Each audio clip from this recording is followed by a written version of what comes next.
What would make you stop everything and give someone 5 minutes of your time? And if you're a leader, you've asked that question many times, I'm sure, because your time is precious and your attention is even more precious. So here's my promise. This video will give you clarity on what really makes a great leader effective during a crisis. Not fluff, not theory, but tested behaviors and capabilities that worked when the world fell apart. Now, 5 years ago, the COVID-19 pandemic wasn't just a health crisis. It was an inflection point in how leadership is judged. Some leaders froze, some flailed, some led forward and emerged stronger as a result. Hi, I'm Dr. Philip Moulton, and this is Risk, Resilience and Strategy.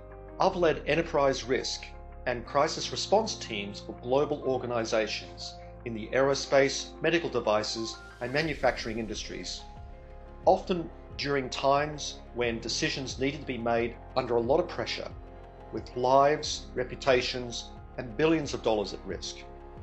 As Chief Risk Officer and someone who helped with crisis management during multiple rocket launches and with pandemic response efforts, I don't speak just from theory, I speak from being in the thick of it. In the next few minutes, I'll walk you through 3 leadership capabilities that define the most effective crisis leaders. And this is backed by research, by lived experience, and from examples of globally recognized organizations.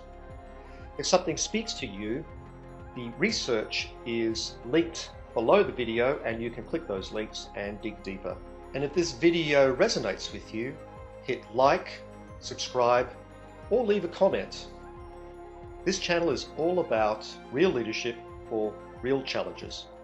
What are the most effective crisis leadership capabilities you need to learn is how to create and pursue a shared vision. In a crisis, people don't follow titles, they follow clarity. They follow the leader who stays calm in the storm and says, here's where we're going and here's why. And the best leaders didn't just say what to do, they also explained why it matters. CEO of Microsoft, Satya Nadella, provided a great example of this leadership capability. He didn't retreat when the crisis hit. In fact, he doubled down on Microsoft's official mission, which is to empower every person and every organization on the planet to achieve more. This vision led to a decision within Microsoft to make teams free. They also prioritized building out their cloud infrastructure and gave critical access to frontline people in frontline sectors, such as hospital systems, retail, manufacturing, and hospitality.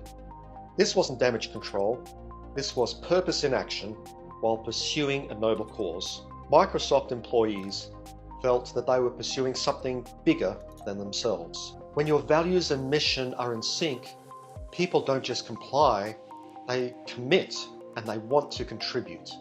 In uncertain times, people follow leaders who can offer a direction in which they can believe in.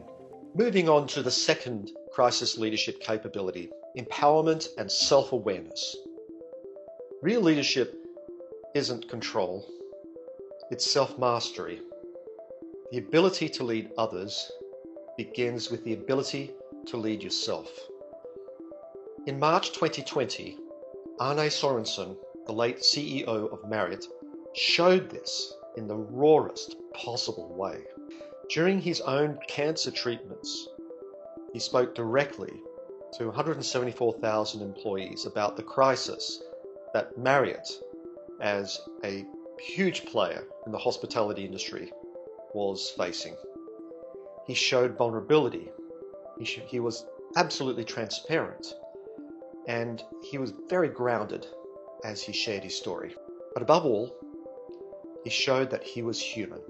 During that year, he took no salary and said that the executive team would take pay cuts before any layoffs occurred. At the same time, he empowered managers to make local decisions for their local marketplaces. He didn't just communicate, he connected with people at a human level And remember, this was March 2020, and he was able to build trust when fear was all around. Leaders who know themselves are the ones who trust others. They confidently delegate, they listen, and they build systems that don't revolve around their ego. Self-aware leaders are better at managing their own emotional reactivity to challenging times. And if you can't manage your own emotions, how can you help others manage theirs during a crisis and where you need them to perform at a level they need to be? So make no mistake, self-awareness is a competitive advantage. The third crisis leadership capability I want to talk about is talking about which situations fit the right leadership style. When it comes to crisis leadership, there is no single best leadership style. The most effective leaders know when to listen and collaborate, or when to take charge and direct. In unfamiliar crises like Apollo 13, under Flight Director Gene Kranz, NASA pulled together engineers and mission control team members into a collaborative swarm of innovation to create a solution to the dwindling oxygen levels. Flight Director Kranz gave the necessary space to his team of highly innovative engineers to allow that creativity to come up with a solution. And that's participative leadership. That's the listen and collaborative model. And in this case, it saved the lives of the crew. During the early stages of COVID-19, hospitals had to triage in real time. Ventilator allocation, ICU prioritization, these decisions need to be made in real time. But if you think about it, this is what hospitals do daily. They decide fast, particularly when every second counts. Clear, fast coordination under a directive style of leadership approach is what is needed in this situation. The best leaders knew how to switch gears and which tool to use. For new issues and unfamiliar situations, adopt a participative style to generate creative solutions. For situations which are more familiar, you could use a directive approach, but the key thing here is to be adaptive. So let's recap what we've learned today. To be an effective crisis leader, you must first offer a vision that rallies your team. Offer a purpose that your teams believe in and let your direction be guided by that purpose. In communicating that purpose, connect it directly to your organization's mission and values. Remember the example of Microsoft. The second important leadership capability is self-awareness and its importance in building trust. Share a personal challenge or how the crisis is impacting you. That could be a very powerful message.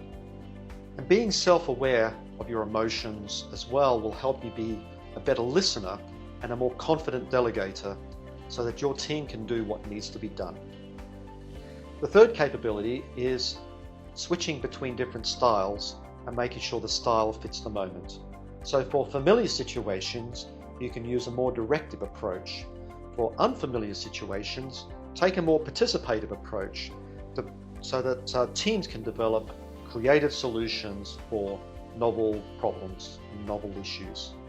In part 2, we'll go deeper into the human mechanics of leadership, why empathy isn't fluff, why presence matters more than perfection, and how great leaders used crisis as strategic pivot points for their business. If anything, the crisis revealed more than our systems, it revealed us. The leaders who met the moment, they didn't chase perfection, they just practiced presence.